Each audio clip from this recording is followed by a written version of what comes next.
Hey, everybody, welcome into Faith and Football. My name is Neil, and guys, we are here for the week 8 start sits. And we woke up this morning to not really a bombshell, but a very interesting move that I know I myself saw coming. I've tried to make several attempts to get this player, but to no avail. DeAndre Hopkins is headed to Kansas City to pair up with Patrick Mahomes and the Chiefs. That's right. D Hop is in KC. So we'll talk about that a little bit later on, but big decisions being made in the NFL, as well as decisions for your fantasy team this week in week 8. So the topic of today's faith lesson is decisions. And I chose a piece of scripture that I highly encourage you to go back and read the entire chapter that this verse comes from. That would be Romans chapter 7. We're speaking from verse 19, and it's Paul talking.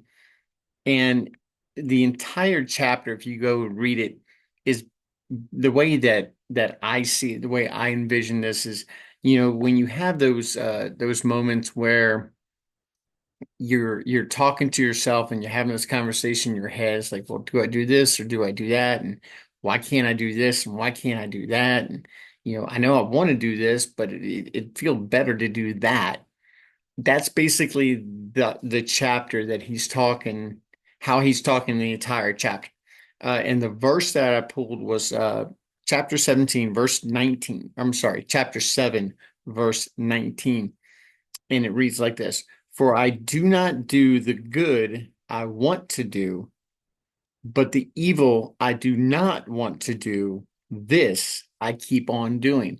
And if that is not a microcosm of our daily struggle, not just as Christians, but as human beings in general, see, we all have a sense of right and wrong. Now, your wrong and my wrong could be two different things, and your right and my right could be two different things, but it is all the same under the law of God.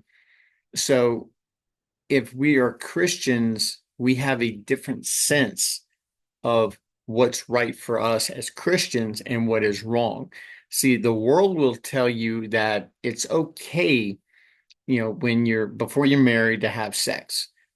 It says there's nothing wrong with that. As long as you protect yourself, as long as you're clean and you're two consenting adults and everything that you do is fine. But the law of God says that you're not supposed to have sex before you're married. So that's a prime example. And I know I'm cutting a little deep here, but that's an example of right and wrong versus the world and God. The God tells us what is right for us as believers to obey his law, to obey his commands. And the world tells us one thing. Now, our sin nature, which we are all born with, we are all born with a nature of sin.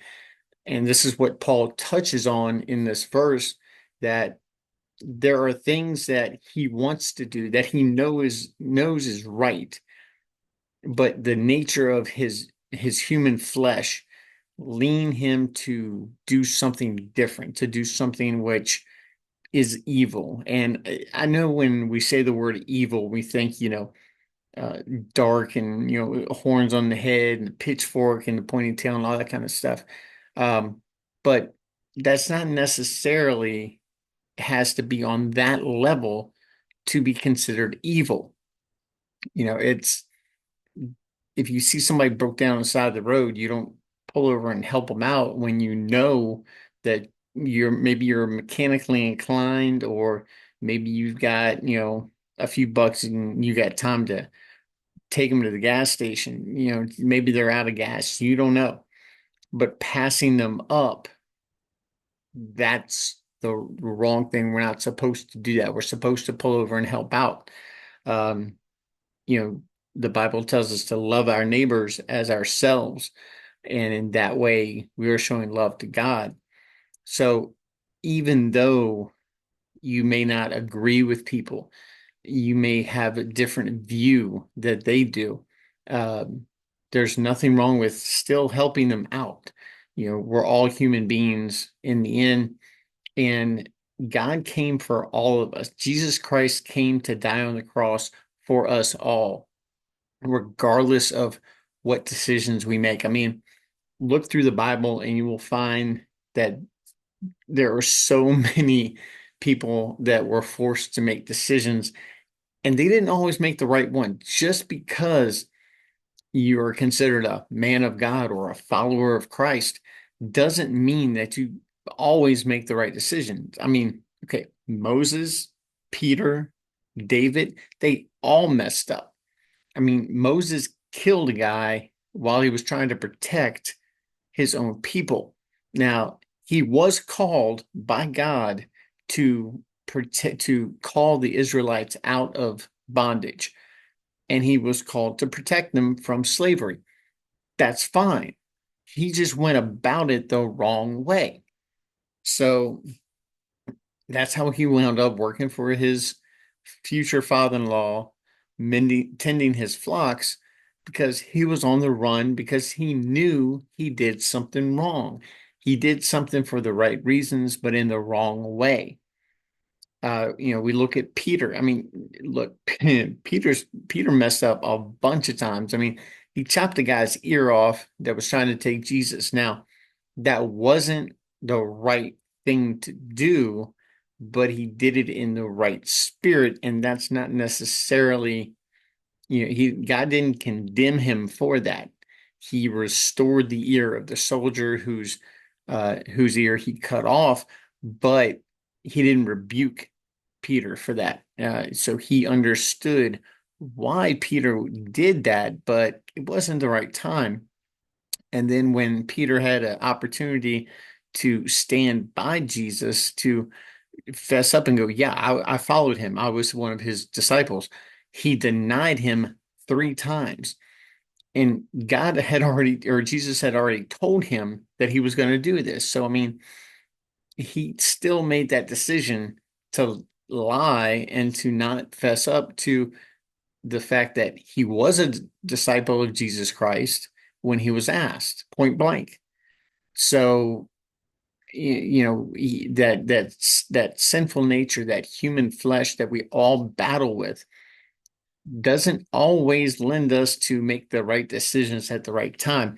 David, I mean, yeah, David killed Goliath. He became the second king of the nation of Israel. He was a great king, but the man who would father Solomon, who became the wisest, most richest man ever in the world, he still made bad decisions. He laid with one of his soldiers' wives and got her pregnant and then killed the guy who she was married to, basically had him deliver his own death sentence. So, I mean, there are plenty of examples in the Bible where people make bad decisions. I mean, we all make bad decisions, but the one factor is that Jesus and God still forgive us, they still love us, and they still give us an opportunity to, to repent and to make different decisions moving forward. So that is what I want you guys to take with us into this start sit episode, where we have to make decisions, um, and we have to uh, make choices that are going to affect us long term. In fantasy, I want us to remember that those decisions that we are met with in real life, in day-to-day living, that those decisions matter so much more than just who's your starting quarterback this week. Um, and I want us to go in and maybe pause a second when we're faced with decisions. And I know it's cliche, but not just what would Jesus do? What would Jesus have us do? What does he want us to do? Because here's the thing. If we go, well, what would Jesus do? Then we can quickly turn around and go, well, I'm not Jesus. That's fine. I understand that. But what would Jesus want us to do? What does he want Neil to do? What does he want, you to do in that situation? So think about that as we go through this start set, as we talk about all the trade decisions that have happened, all of the movement that's happened. Think about the movement in your own life, the movement of your day to day, and maybe that would bring some pause and help you make better decisions moving forward. So, welcome into the show. Hey guys, I know I go from scripture into the uh the sponsorship, but I do want you guys to carry some of this with you. And remember, it is Romans chapter 7, verse 19. Please go back and read the entire chapter when I give you these verses. I want you to get context because the things that I give you on the show, I try to give context to through the decision-making process. Try to give you guys a little insight as to my train of thought. And yes, I do point to this and say that, that train of thought helped me, but the train of thought that helped me get this came from God. So, he's the one that guides me, that directs me. Um, don't always listen, being transparent here with you guys. I don't always listen, I don't always pay attention, but I do my best to listen and to make my prayer is that my soul and my spirit is sensitive to the prodding of the Holy Spirit. So I hope you guys um, get a little something from that. So down below, make sure that you're subscribed, you like, and you share. I know that I talked about we last episode we had subscriber number 72 and number 73. Guys, I'm happy to announce that we are up to 74 subscribers. That's right, we got one more added to the fold. So welcome in to subscriber 74. Down below, I want you to drop me a comment. Let me know where you're listening from or where you're watching from.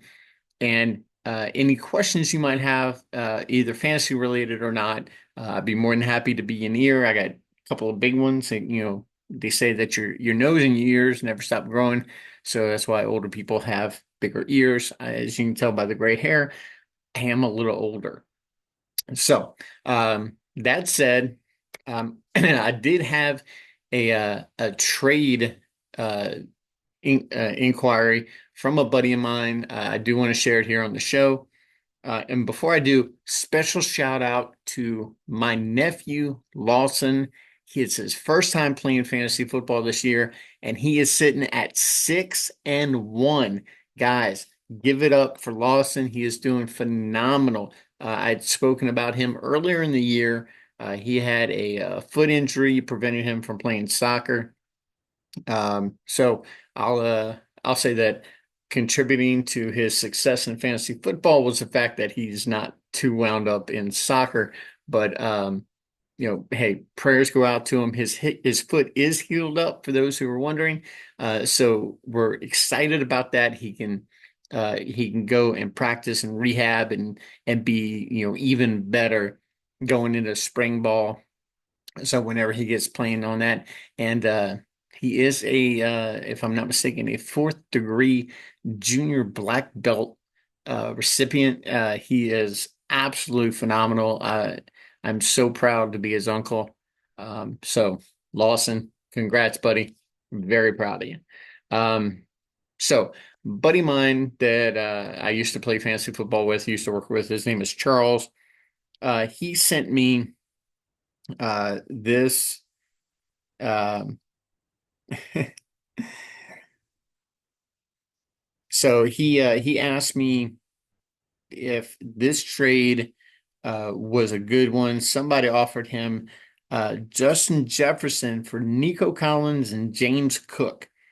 Um, my question to him was, does he have D Hop? So if he could get D Hop in exchange, and he also has Ray Davis. Um,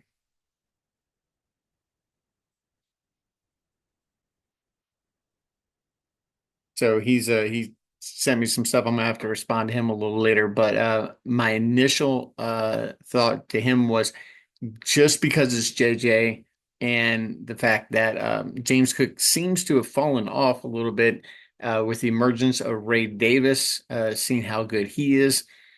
I see that this backfield could turn into a committee. Remember, guys, I've said it before and I'll say it again that these NFL players and coaches and coordinators don't play fantasy football, they play real football. So they're not concerned with the fact that James Cook needs to be a workhorse back in order to be fantasy relevant.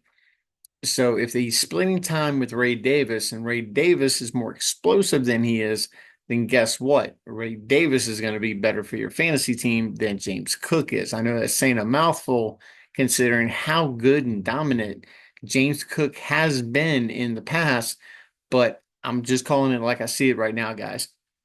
So I'll respond to him a little later on because there's some nuances that he's thrown in because the two players that I mentioned he's the team that is trying to give him Nico or trying to get Nico and James Cook also has DeAndre Hopkins and Ray Davis. So it's going to take a little working to get this deal pulled off. But anyway, um, I do encourage you guys below, hit me up and I will respond in through the comment section.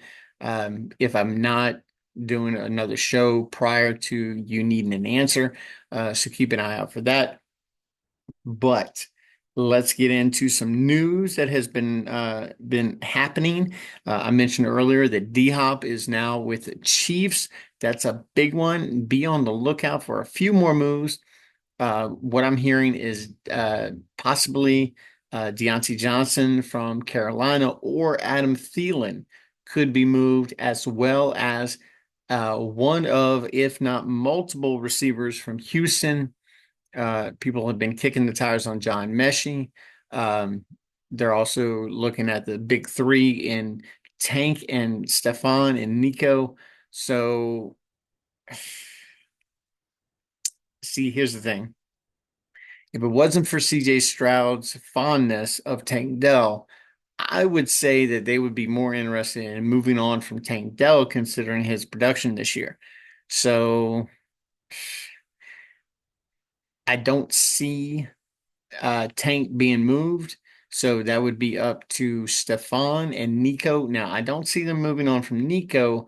And if I'm not mistaken, Stefan Diggs is a 1 year deal. So if they can move him now while he's under contract, that would probably be more beneficial for the Texans to move on from Stefon Diggs. That would consolidate the number of targets, and I doubt they would let John Mechie go because they would definitely need a little more depth at running or at wide receiver. They currently have, I believe, a plethora of wide receiving talent in Houston, so they're able to let a couple of those guys go and not be as hurt.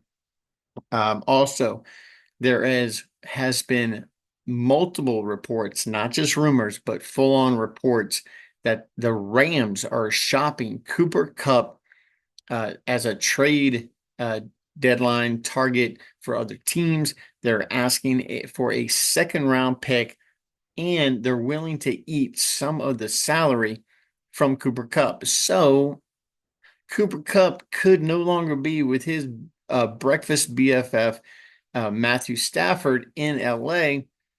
He could be moving on. Now, where he's going is yet to be determined, um, but that would be a big get for anybody. Now, I don't see him signing a long-term deal, probably a 2 year extension wherever he goes, just to lock him up for this year, next year, and then they'll probably see, what goes on from that. I would imagine that the last year be a team friendly thing where they could get out of it without a big hit to the salary cap because he is an older receiver who has dealt with injury in the past. So don't get me wrong, I own Cooper Kupp in my league of records. So I'm I'm extremely invested in where he ends up. Now he is supposed to make his debut Thursday night against the Vikings, along with possibly TJ Hawkinson. That's right. The Hawk is back. He should be making his return against the Rams. Now, does this mean that you throw TJ Hawkinson out there immediately? I mean, it's the Rams. So, yeah, go ahead. I don't see any problem with throwing TJ Hawkinson. If they're gonna fire him up for Thursday night, you would imagine that it'd be kind of like what Cooper Kupp was doing. He was supposed to be available for week 7. He was not. My thought process and what I've heard from multiple analysts is that they didn't want to have him play Sunday and then turn right around 4 days later, coming off of that kind of injury, and have to play for a Monday or Thursday night game as well. So they're going to fire him up for Thursday. They'll give him a 10-day break in between games because they don't play again until Sunday, the following for week 9. So stuff to think about. Now, we got over the Thursday night game. We're going to talk the Sunday night game right now. That is the Niners and Dallas, guys. This ain't what it used to be, and it's not what we have been promised preseason. We thought that going into this game, it would be CeeDee Lamb, Dak Prescott, Zeke Elliott, just firing on all cylinders and being top of the division. Guess what? They're not. And they're definitely not firing on all cylinders. So Dallas, they're coming off a bye. Last year, this is when CeeDee Lamb got rolling. They fixed whatever they did last year, they fixed it on the bye week. They came back, they were fine. But let's see.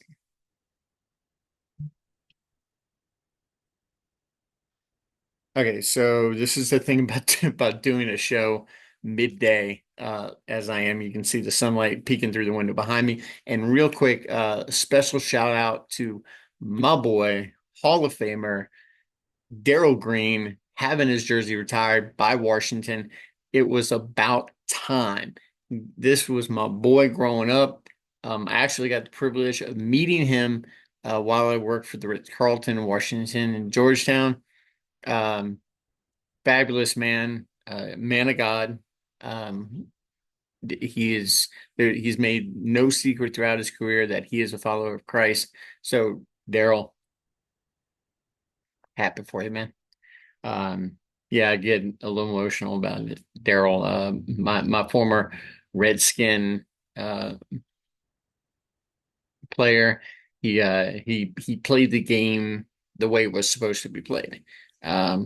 He was absolutely phenomenal. So, I was actually at a game. Real quick story. They were playing Chicago. Um, it was an overtime game. He intercepted the ball in overtime, ran it back, hurdled the guy, tore his some cartilage in his ribs, and kept on running. And he was out, I think, for like 3 or 4 games after that. But he kept going. So never forget that moment. I did get a word here that the Titans will still be paying about half of D Hop's remaining salary for this year. Also, that the Titans and the Seahawks just made a trade for Jerome Baker, the linebacker. They're from Seattle, sending him to the Titans for a fourth rounder. And Tennessee is sending Ernest Jones the fourth, another linebacker. So Titans and Seahawks swap linebackers. I know it's not fantasy relevant, but it came through the feed, so I figured I'd share it with you guys. So getting back to the other half of the Sunday night game is the 49ers. Look, guys, the Niners have been decimated with injury right now. They're missing Brandon Ayuk for the remainder of the season. Debo is something to be monitored. He was hospitalized with pneumonia-like symptoms. So keep an eye on that one if you have Debo. That made Jawan Jennings the ad of the week off the waiver wire. If you held on to him, congratulations. You ignored my advice. Sorry, Marshall.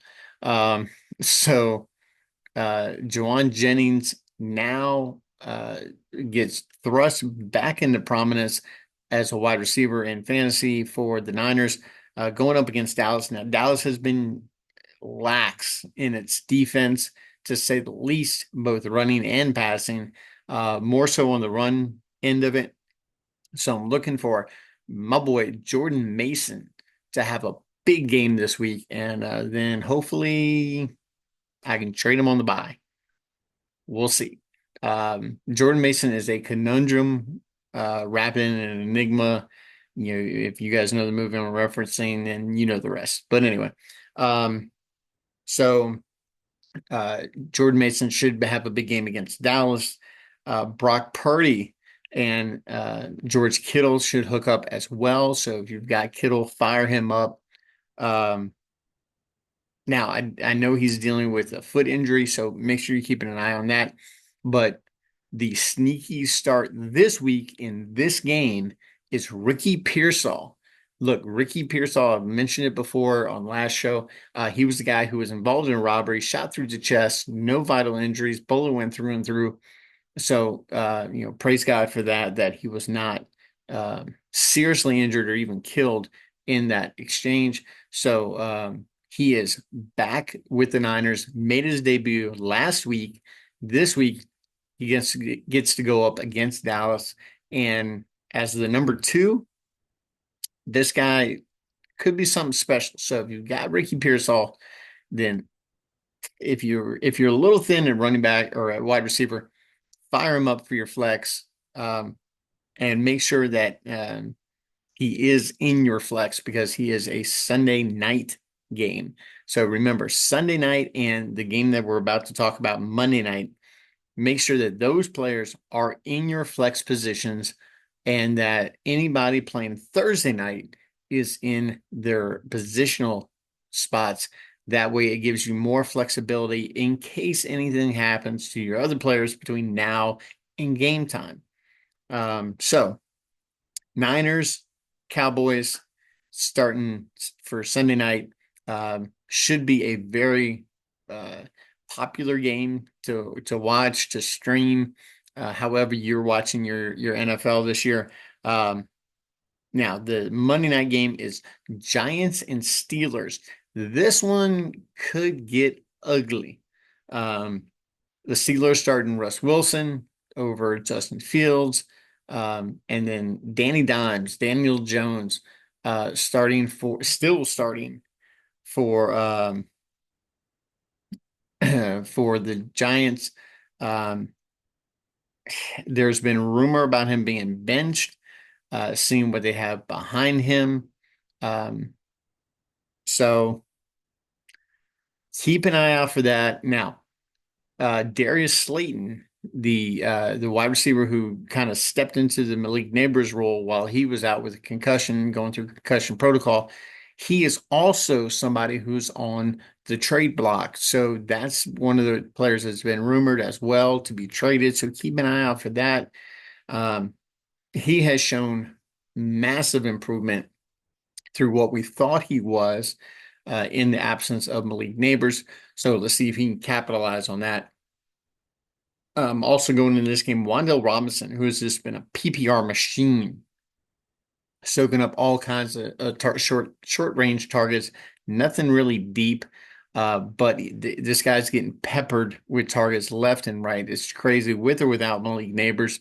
So something else to keep an eye on. If you have Wan'Dale Robinson, hang on to him, or maybe go upgrade. If you're in PPR and somebody's suffering at wide receiver and you need a running back, go flip them. So if you need some help with that, down the bottom, subscribe, like, share. And before we go any farther into start set, I always have to mention my sponsors. You guys saw me take a drink. I didn't mention my sponsors, so I'll apologize. But Zia Rotisserie Grill at 235 Duce Road Lafayette, Louisiana. Guys, if you're in the area, bring your phone in like you're going to leave it anywhere, but show them that you subscribe to this channel and you can get one free appetizer for the table on me. Guys, go down there, check out the Kung Pao cauliflower. That's right, Kung Pao cauliflower. It is absolutely delicious. It's something different. I've never had something like this before.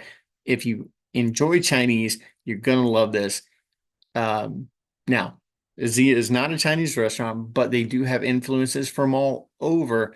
The Mediterranean hummus is absolutely phenomenal. Just ask my wife. She absolutely loves it.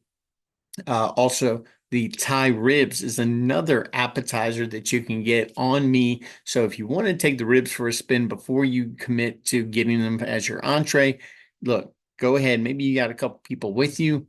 Get the 4 bone, get the 6 bone, however many you need, and you can go ahead and try them out before you buy them on me. Give them a whirl. They got dry rub, they got barbecue. They now have what they're calling a Louisiana barbecue sauce. It's a vinegar-based barbecue sauce. This stuff is absolutely phenomenal. Go down there and make sure you check that out. The rotisserie chicken's to die for. They got a rotisserie ribeye out of this world. So check that out. And make sure that you say that you follow me, you're subscribed, show them proof, get that free appetizer. You want to go seafood? I got you there too. They got the Asian almond shrimp, 3 count, 6 count, either one you want. Get it on me, give it a whirl, see how it goes. Leave me a message down the bottom to let me know that you were in and what you had to eat. Now, if you're in the Lafayette, Louisiana area and you need some catering done, they can help you out there too. At Give them a call, 337-406-0013. Talk to Andy or any of the people who answer the phone. They will be more than happy to hook you up with a catering order. They can either deliver it for you, you can come pick it up. They can cater it on site for you if you want. Whatever your needs are, they will be more than happy to help you out. They are phenomenal when it comes to catering. They've been doing this for over 20 years, guys. They've been knocking it out of the park. So give them a call, 337-406-0013. Stop by, see them, eat some lunch, eat some dinner at 235 Duce Road, Lafayette, Louisiana. Remember, show them that you subscribe to Faith and Football, pick up your free appetizer, and enjoy. So, we covered some of the Giants, Steelers. Guys, if you've got George Pickens, please fire him up. Okay. As long as Russell Wilson is quarterback, I think he's going to do good. I think he's going to do all right. I've tried several times this season to get George Pickens because the rest of his season looks like cake. The the benefit for receivers for the rest of his schedule is off the chart. So definitely a very favorable matchups moving forward. Now, starting in start sits. Last week was not a good week for me. Just letting you guys know, full transparency here. So we're gonna aim to do better this week. Starting at quarterback with Mr. Bo Nix. Bo Nix, quarterback of the Denver Broncos, going up against Carolina. Now, look, we all saw what happened with Carolina last week against Washington. Guys, they got blown out, and not even with Jaden Daniels, who suffered an injury in the first quarter. It was Marcus Mariota. Guys, who knew? So, if Marcus Mariota can come off the bench and destroy the Carolina Panthers like this, yeah, I think Bo Nix is going to be fine. So, and another trade acquisition in this game, Mr. Courtland Sutton. Look, Sean Payton has come out and said that they need to lean more into the youth of this team. So, I hate to say it, being a fellow old timer, but Courtland Sutton isn't exactly young. So he is trade worthy and he is talented. So if they're going to move on and try to see what they have and build up some draft capital so Sean Payton can craft the team that he wants as opposed to the one that he inherited, then that would be a very possible move to get Courtland Sutton to move somewhere. Now, the Steelers have been rumored to want to add to the wide receiving room. So I'm not exactly sure what that would mean for George Pickens, but you never know. Um, if they add somebody who could take some heat off of George Pickens, with him being pretty much the only show in town when it comes to the Steelers, then that could be beneficial for him. So something to keep an eye on, guys. But anyway, yes, Bo Nix versus Carolina, who are giving up 20.1 points to the position this year. Now, another guy coming back is my number two start of the week is Tua Tagovailoa, quarterback from the Miami Dolphins, going up against Arizona Cardinals. Look, I don't know what's going on in the desert, but it ain't good. Get these guys some water, get somebody something because they're just out of sync. It's not even funny. It has forced me to trade away any Cardinal that I had. I had both Marvin Harrison Jr. and Kyler Murray. I moved on from both of them. So I'm not that big on them. It was hurting my team as it stands, and I couldn't withstand the onslaught of the ineptitude of Kyler Murray and Marvin Harrison Jr. Now, I will say this: Marvin Harrison Jr. is a trade candidate. Now, and I'll talk about that a little bit later on in my set episode, but we'll touch on that later. But yeah, Tua going up against Arizona, who is giving up 19.7 points per game to the position. Um, guys, if they're giving up 19 points to your quarterback, just imagine what Tua coming off the bench with all those weapons can do. Wouldn't be surprised if he hit 25 to 30. So I would fire him up if you've been waiting on him and if you have a hard matchup coming up. So now I'm going to give you a little bonus one here in quarterback, and it's Jameis Winston, who is starting for the injured and out Deshaun Watson. So Watson is waiting on surgery. He's going to be done for the year. Dorian Thompson Robinson. Why can't these guys have easier names? Um, he is not going to be starting. He was actually the backup quarterback to Deshaun Watson, but he also got hurt, and then Jameis came in. Now, I've said it before and I'll say it again. I absolutely love Jameis Winston at quarterback, but I won't start him. The reason being is because he will throw 4 touchdowns, but he'll also throw you like 3 or 4 interceptions along with that, maybe fumble the ball, give up a couple of sacks. He is not somebody that you can put in your quarterback position for your fantasy team and have any kind of confidence unless you want to have a heart attack. This guy is a heart attack waiting to happen for fantasy. Now, for the wide receivers that are playing with the Browns, Cedric Tillman, look, that guy, go get him. I know he's been bad since he came into the league, but with Jameis, he put up decent numbers. I think he had 18 points in PPR scoring last game with Jameis under center. So, hey, who knows? This could be the breakout. That could have been the breakout game for Cedric Tillman that he needed. He needed to change the quarterback and he needed somebody who was actually good because Deshaun Watson isn't good. Um, Now, at running back, I mentioned this earlier. I'm looking for my boy Jordan Mason to have a big game against Dallas on the ground, who has given up 26.8 points to the position. Look, what Jordan Mason can do on the ground when he gets rolling and when San Fran gets a lead. Look, they're not dumb in San Fran. Kyle Shanahan knows how to win. So it's going to happen. Um, I don't see them taking their foot off the gas. And this is a primetime game. They're going to want to make a point against Dallas. They're going to want to say that we don't need Debo. We don't need Ayuk. We are fine the way we are.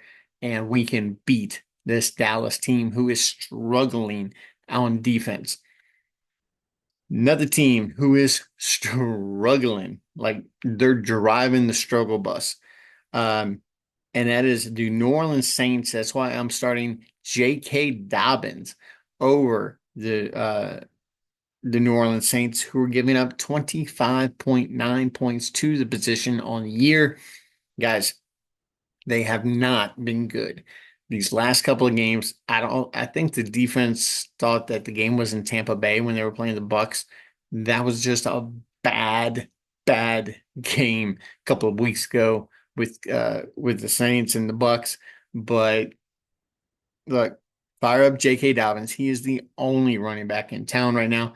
Now, if you were looking for a handcuff to J.K. Dobbins, who is on a run-heavy team with the Chargers, please go out and add Kamani Vidal, who is the backup there.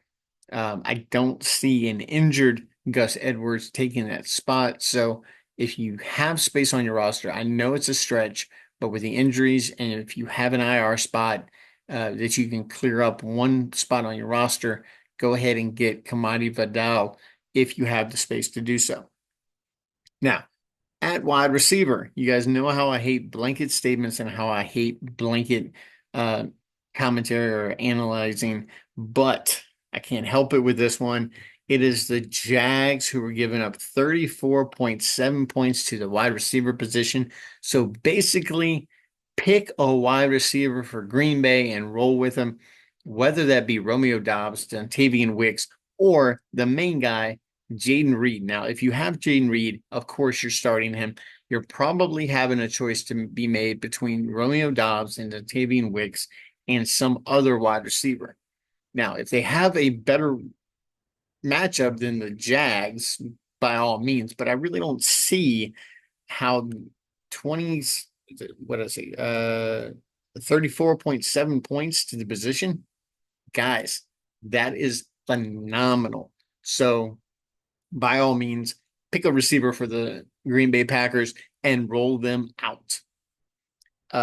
Next guy that I would be rolling out, and this is something that you're going to want to keep an eye on the injury report. It is the Ravens going up against the Browns. The Browns are giving up 32.1 points to the position. And I already said with Jameis Winston, he's going to be able to sling the ball. He's going to be throwing the ball. We saw what happened with the Ravens and the Bucks on Monday night. It was absolute just score fest. Lamar threw 5 touchdowns. It's crazy the amount of points that this team is putting up. So if Zay Flowers, who basically did nothing in that score fest, if he is dinged up because he's dealing with an ankle injury right now. Now, he didn't hurt himself bad enough to come out of the game, but Rashad Bateman, yes, Rashad Bateman made a reappearance last week on Monday night. So this week against the Browns, who've given up, like I said, 32.1 points to the position, I would definitely be rolling out Rashad Bateman if I need help at wide receiver. At tight end, I know this guy didn't do a whole lot last week, but the Packers have always been a tight end funnel. So for whatever reason, they can't stop the tight end position, and they're going up against Evan Ingram, who, if he gets a good matchup, could be a week winner at tight end for you. Look, we've seen this guy put up, just crazy numbers before. So I would lay money that Evan Ingram is going to have a outstanding week this week against Green Bay. And if Green Bay is going to be putting up numbers, then they're not going to be running the ball. So your Tank Bigsby, your Dearness Johnson, well, I'll take it back. Your Tank Bigsby might not be as used as, let's say, Dearness Johnson, who is more involved in the passing game. and it looks like they're trying to lean away from Travis Etienne. So if you got Travis Etienne, you might want to go a different route.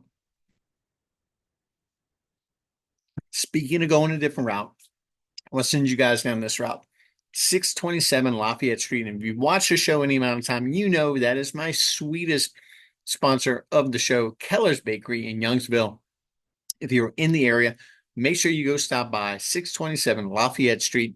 And guys, we got Thanksgiving literally right around the corner. Make sure you're getting your order in for whatever pie you want for your Thanksgiving Day table. I know I'm getting mine in. I still haven't made a decision on which one I want besides the pecan, but we're doing the pecan. We're going to do another one because can't do the nuts this year. Sorry, just can't. They get stuck. It's not fun. But yeah, go down and see Dusty at Keller's Bakery in Youngsville. Make sure that you show them that you follow me here on this channel, Faith and Football, and pick you up 2 free cookies. No purchase necessary. But look, once you get there, trust me, you're going to want something, whether it be a donut, whether it be a pie, whether it be a king cake. Yes, they do king cakes off season Tuesday through Saturday, 6 a.m. to 3 p.m. That's when they're open. Make sure you go down and see them. And don't forget to tell them that you are subscribed to this channel and pick up your 2 free cookies. Look, it can be our secret. You know, nobody in the house needs to know that you ate 2 cookies on the way home. It's fine. We're not going to say anything, okay? But go ahead and pick you up 2 free cookies at 627 Lafayette Street, Youngsville, Louisiana. And make sure that you tell Dusty and the people down there at Keller's Bakery that Neil says hi. So let's get into sits of the week. Our sit of the week, Trevor Lawrence versus the Packers. Look, the Packers pass defense has only given up 14.2 points to the position, which means that their the run game or the secondary is going to be on point, and I don't trust Trevor Lawrence. So now Drake May is the next guy that I'm setting. Now look, last week I myself started Drake May in 2 different leagues. I was big on Drake May, but he is facing the Jets this week. The Jets are giving up 13 points flat to the quarterback position. Guys, I'm not happy about that. And I don't want this rookie quarterback against a defense like the Jets. Okay. It's just not a good recipe for success in fantasy. Now, the next guy up, he just got an extension, but he's going up against a very stingy Chargers defense that's giving up 15.7 points to the running back position. That is Alvin Kamara. Look, I know Alvin's been phenomenal thus far in fantasy. He kind of fell off a little bit here as of late, but as hard as it's going to be to set somebody like Alvin Kamara, you might want to consider it. I mean, I know you might not have a better option. So if you do plug him into your starting position, please temper your expectations on what Alvin Kamara is going to be able to do against a very slow-moving Chargers team. These guys just grind out games, which means that he's not going to get as many touches as he normally does, which means he's not going to be as productive as he normally is. Next guy up, another guy that I was so big on and still am. Unfortunately, I did trade him away, but hey, I got Breece Hall, so I really can't argue with that. That's Mr. Tony Pollard for the Tennessee Titans. Look, I love Tony Pollard. I know it hurts my soul a little bit every time I say that because he used to be with Dallas, but I can take solace in the fact that he's no longer in Texas. So he's going up against a Detroit team giving up 15.5 points to the position.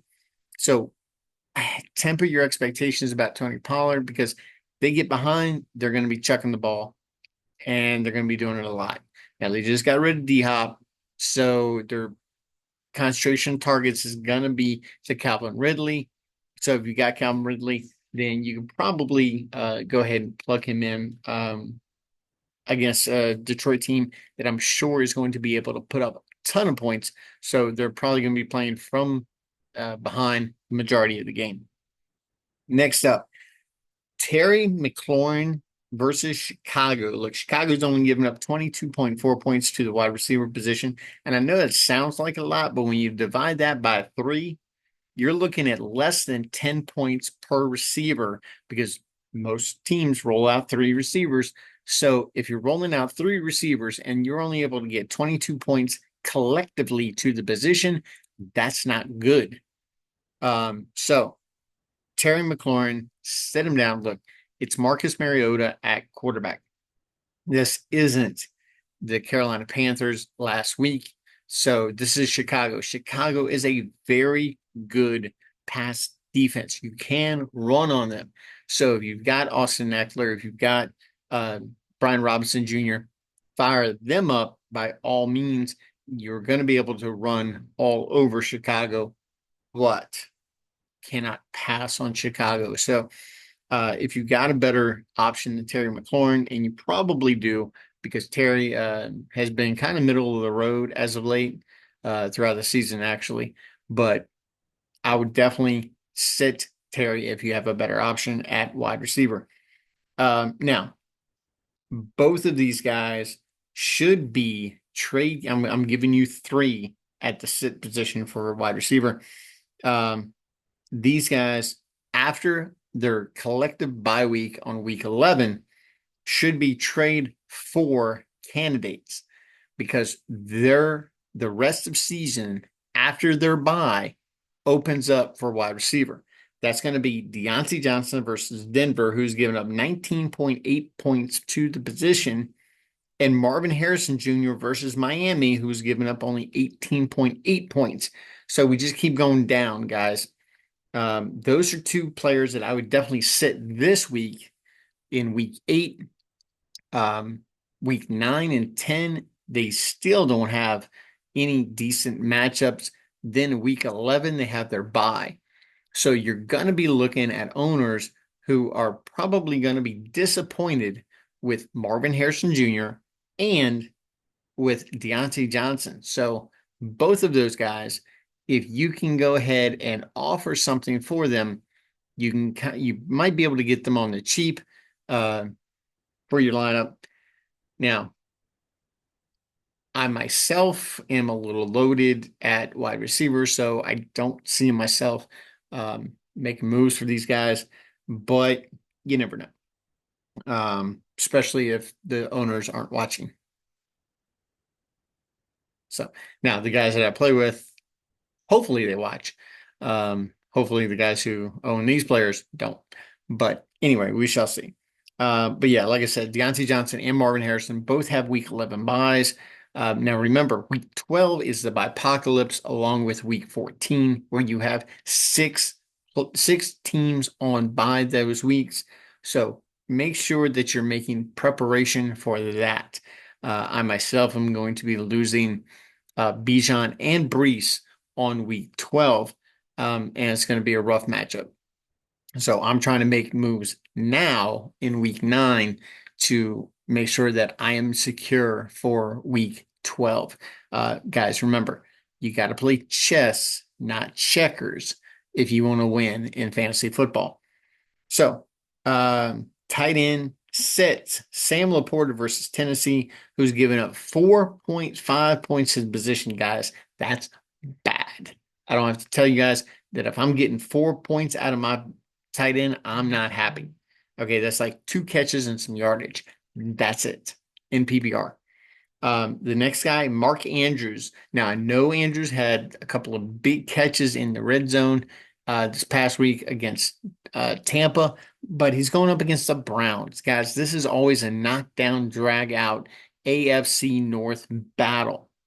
They don't call this a black and blue division for nothing. So going up against the Browns, who are giving up 5.1 points to the position, if he scores a touchdown, I'll be shocked. So I'm looking for this game to basically be a battle between Nick Chubb and Derrick Henry, two massive running backs who can do some serious damage. So that's who I'm looking for these guys to lean on. This has never been a pass happy matchup.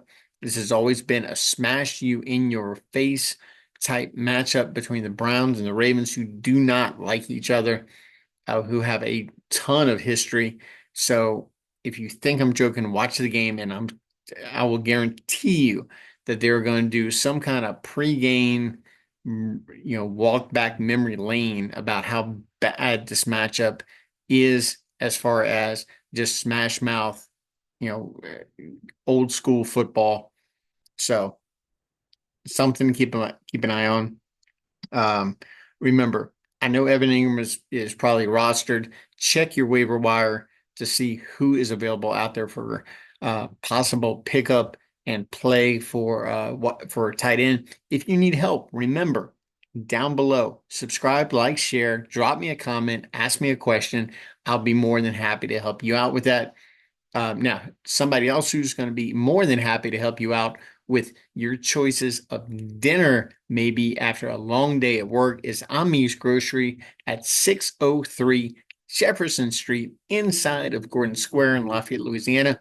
Guys, if you were in that area, maybe you work downtown, you had a long day, you need something for the family for dinner, you're tired of making decisions, you just want to go in and grab something and go home and eat it, go down, check out Amis. They have pre-done meals all ready for you.